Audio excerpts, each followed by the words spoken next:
Hi everyone! So this is a video that I have been really wanting to make for a long time. Now it's not your average yay happy Sari what? Yay happy Sarah getting jump scares and all that. No, sadly that is not this kind of video. This video is something about my life that is really personal, but that I do want to share because I personally believe that there is not enough attention and that girls are not being taught about this enough to understand what happens during their body during puberty, and it is very important that girls know about this and get taught about this in school because it is not just a little something. This is something that affects your entire life and it's a chronic disease. So yes, this is not just your average, let me just take an aspirin or naproxen and get over the pain kind of thing. Sadly, it really is not. So let me just get on with my story right away. So when I was 13 years old, 2 days after, I first got my period. And it was pretty awkward because I was on an exchange in France. And I had this lovely partner, my exchange partner, but she sadly, I don't know, I tried to tell her that I first got my period and I did not know how to tell her, like, I need pads, you know? So, you know how sometimes girls really try to hide when they first get their period? I was not that kind of person. I just straight away called my father and I was like, Dad, I need your help. I need your French translation skills to tell this girl I got my period and I need some sort of pads or tampon. Nah, at that time I was not even near thinking about tampons. And I just need pads. Now, first of all, I didn't think too much of my period. I was like, you know, pain, it happens. Blood, it happens. Blood clots, it happens, you know? Until I turned almost 15, that's when I started noticing that I got a lot of pain. And not, like I said already, not the kind of pain that just takes an aspirin to be taken away, you know? No, I would really have to, like, start getting a lot of heavy meds like Aleve, naproxen, etc. just to help me deal with this pain. So I went to the doctor and I told her about my pain, and right away she was like, I recommend that you take the pill because the pill tends to take pain away and it tends to reduce the amount of blood that you have. But there is also a chance that you can gain weight. Now, insecure as heck Sarah at that point, I was like, you know, I'm not gonna take it because I don't want to gain weight. But then again, and this is something where the parents that I started talking about at first should come in. I remember that my father, coming from a Moroccan Islamic culture, he was like, no, you cannot take the pill. It is only for adult women that should take it to prevent getting pregnant, etc. And that's it. And I was like, okay, well, fine, you know, I won't take it. And I kept on walking around with a lot of pain. That is just not okay. And from time to time, I just went to the doctor, got meds prescribed for the pain that ended up not really doing anything, really. And that's that. Until I went to the United States last year. Now that's when I first started taking the pill. And for some reason my dad was all okay with it. He was like, yeah, oh yeah, just take the pill and stuff. And I was like, why didn't you tell me this like 2 years before when I could have not have had this heavy pain, you know? That's what I was thinking. I will get there, trust me. So I sat there at the doctor and actually, yeah. So I was gonna go on an international internship to the United States of America, but in the final week of me staying there, there was going to be Ramadan.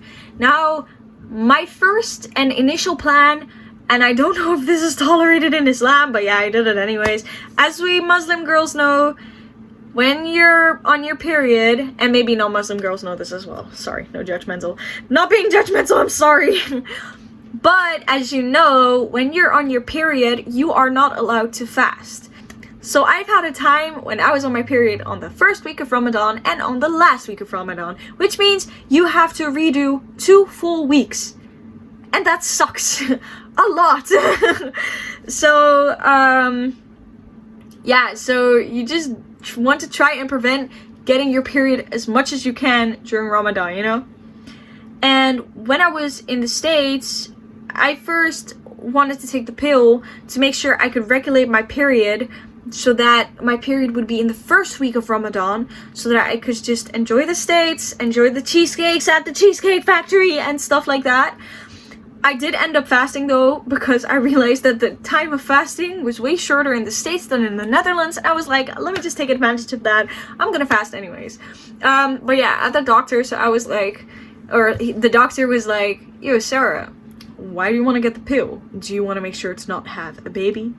Do you want to make sure to have lack of pain? And I was like, no, sir, I just want to regulate my period, so I don't have to fast in the States because that, you know. So that's when I first started taking the pill. And at first it all seemed fine, no issue, no biggie, you know. Until I stopped taking the pill. When I stopped taking the pill, I noticed something was really, really wrong with my body. This is gonna be a little gross, but I have to share anyways, because otherwise you will not understand. Yo, my talk is like so out of control. I haven't fully planned this out. I was just like, yo, Sarah, just go for a talk about it because it's important, you know.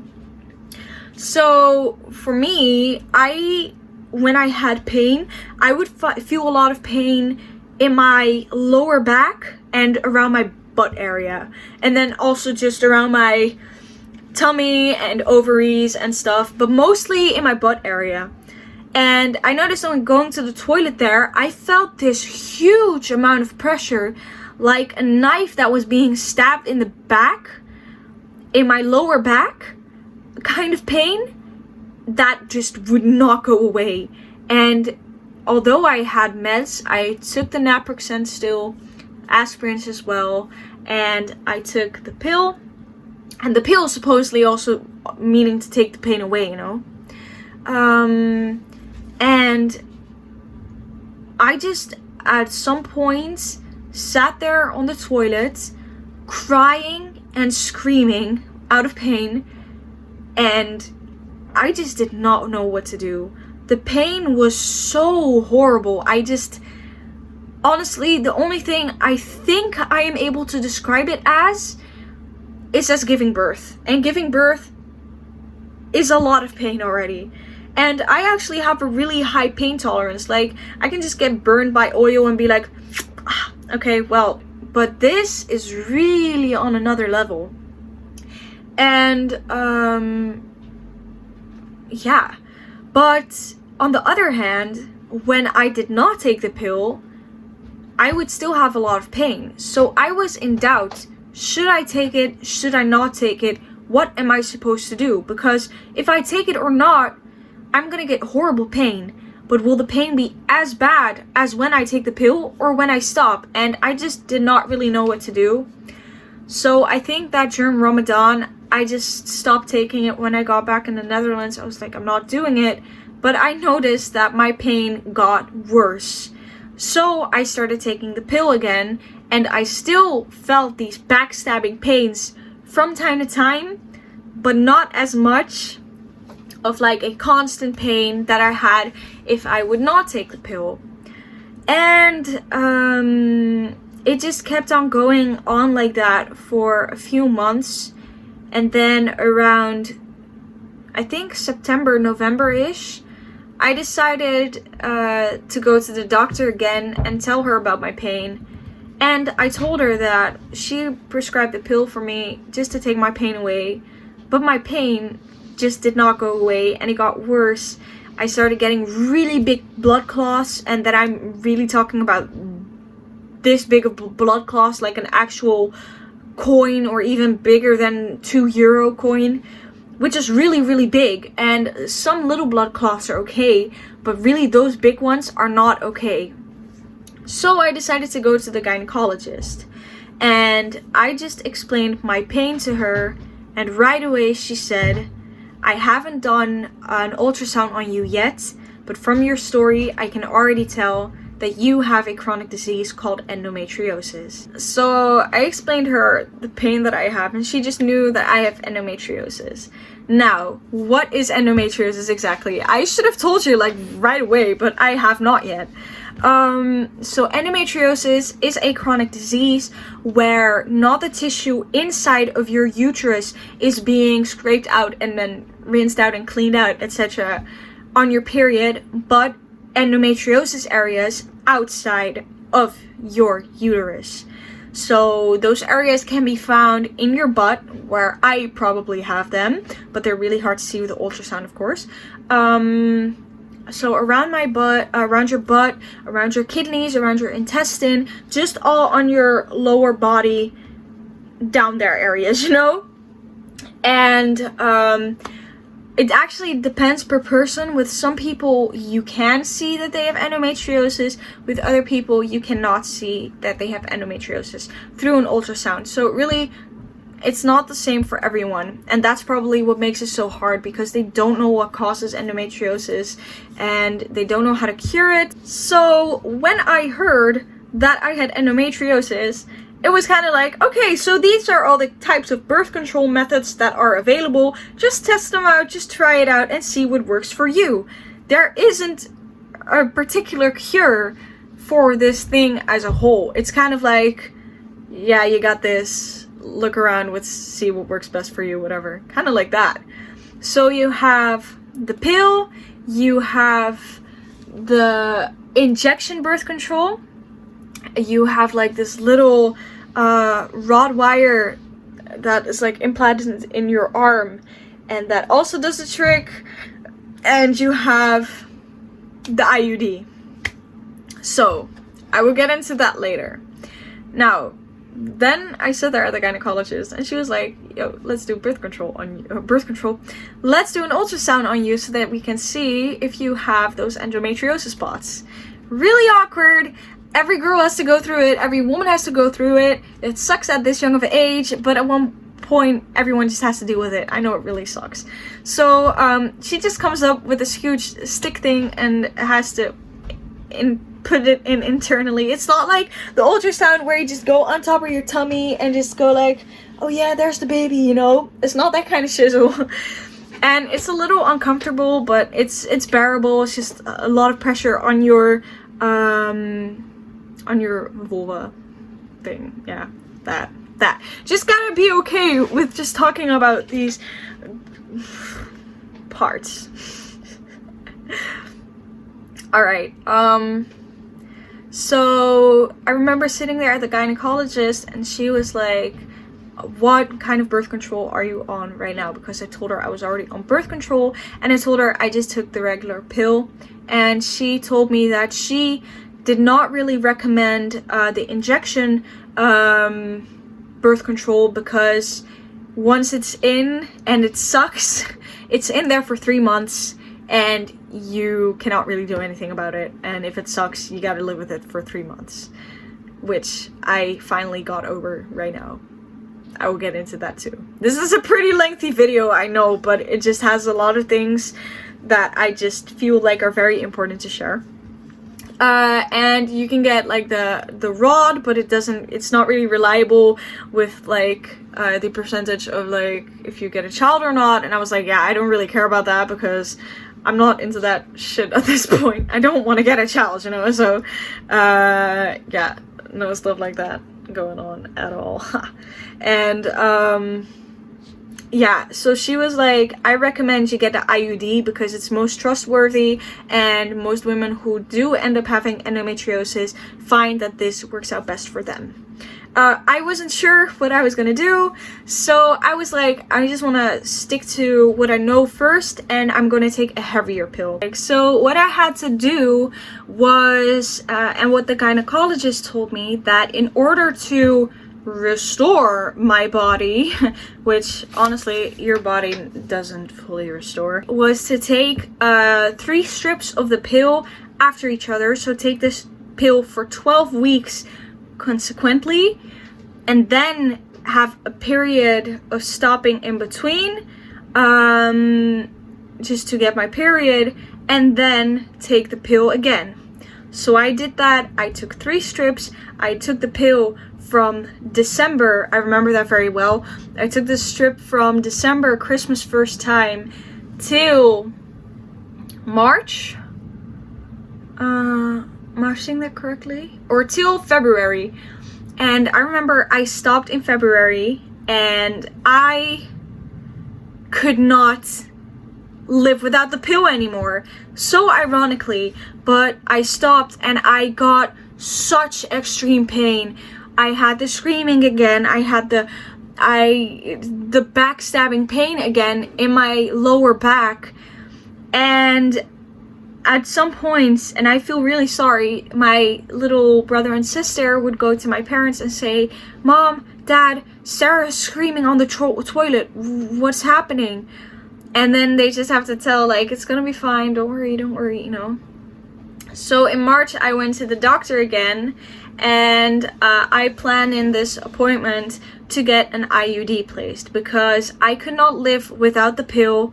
And the whole time I just had to think about taking it. And I remember I actually at one point actually got sick of taking the pill because, yeah, it just started getting me sick and all.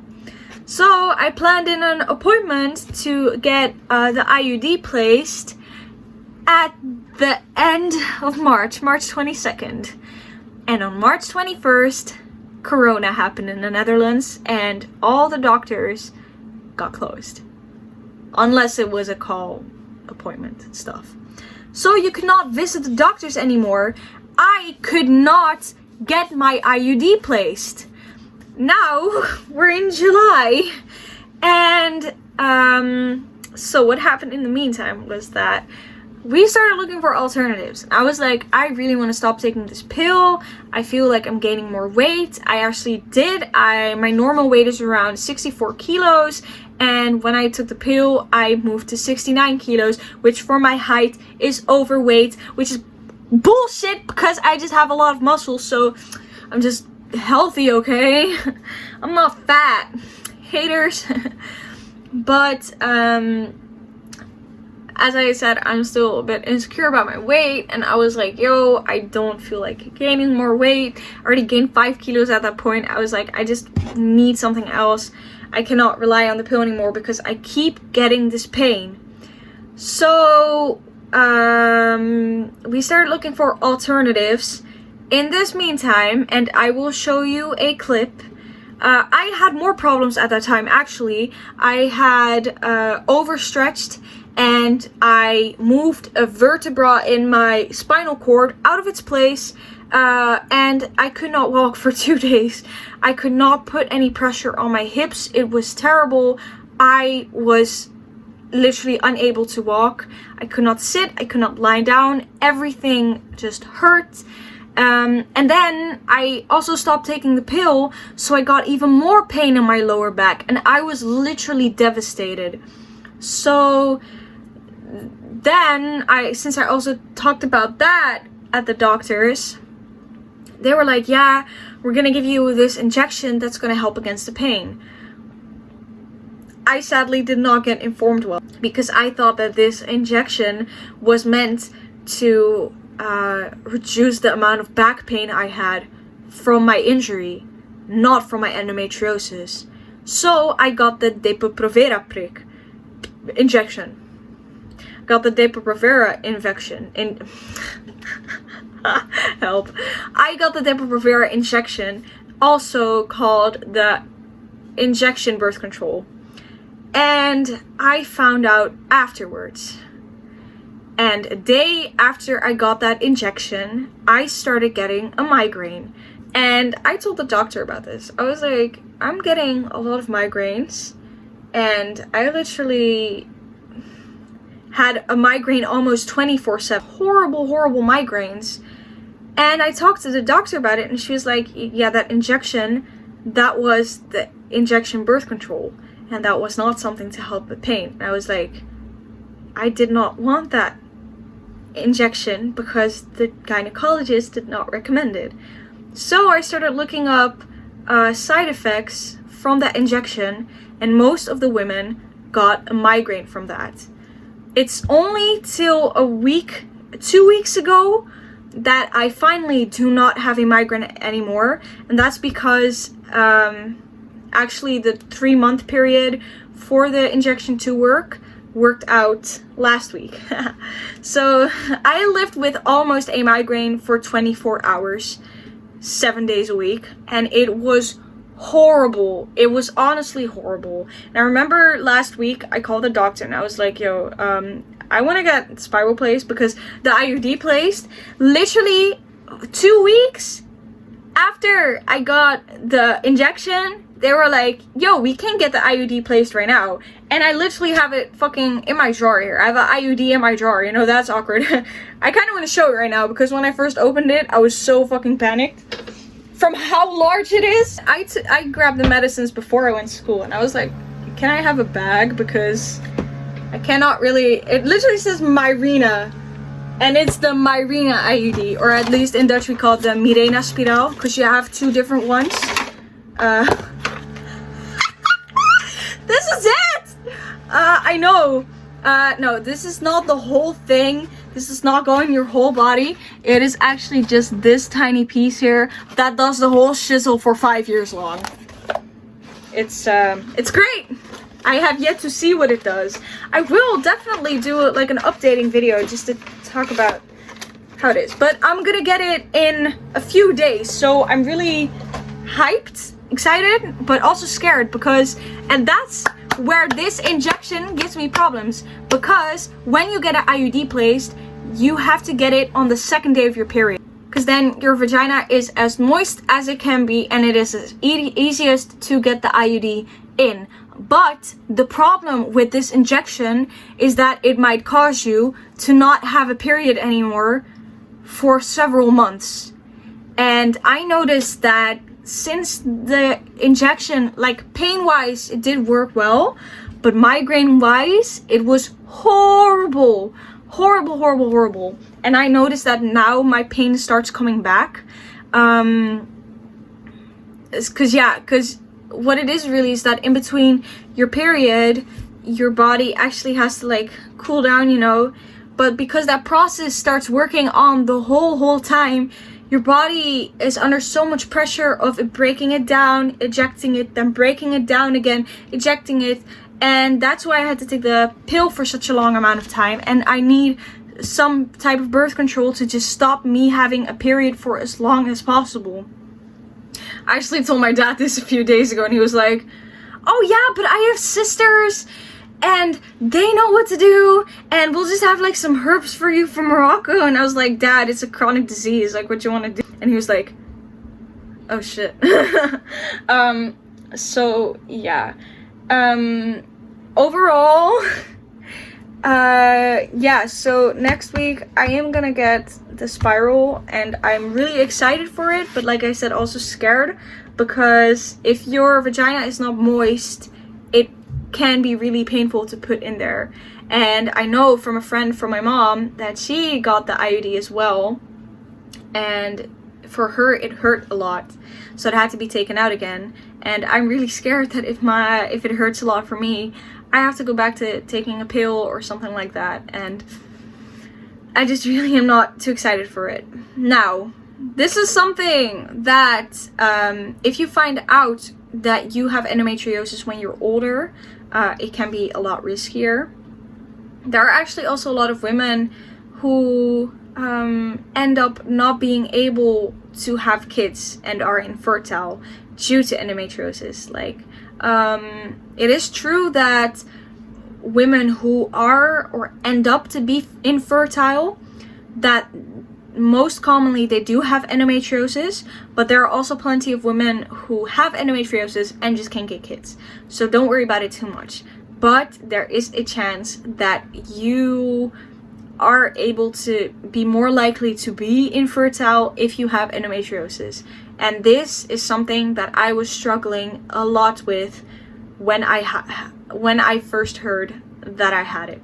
This is gonna sound really dumb in some of you feminist minds. Now, I'm also a feminist, you know, but objectively speaking, in biology, like, you have a man and you have a woman, and it's the woman's task to carry a baby inside of her uterus, biologically speaking. I am 100% pro-trans, pro-gay, pro-lesbian, pro-bisexual, pro-queer, anything, but biologically speaking, a woman was created to carry a baby inside of her tummy. That's it. There's no discussion to that. Like, you know? And your purpose as a woman is kind of just to, like, carry a baby, you know? Like, that's what you're created for. Like, we humans have developed so much over the decades, over the centuries, and have found more ways to fulfill our life than just increasing the amount of people that we have on this world. But yeah, for me, honestly, I had to think about it for a while, but for me, you just feel that a part of your purpose of being a woman gets taken away. You just can't do anything about it because it's a chronic disease, you know?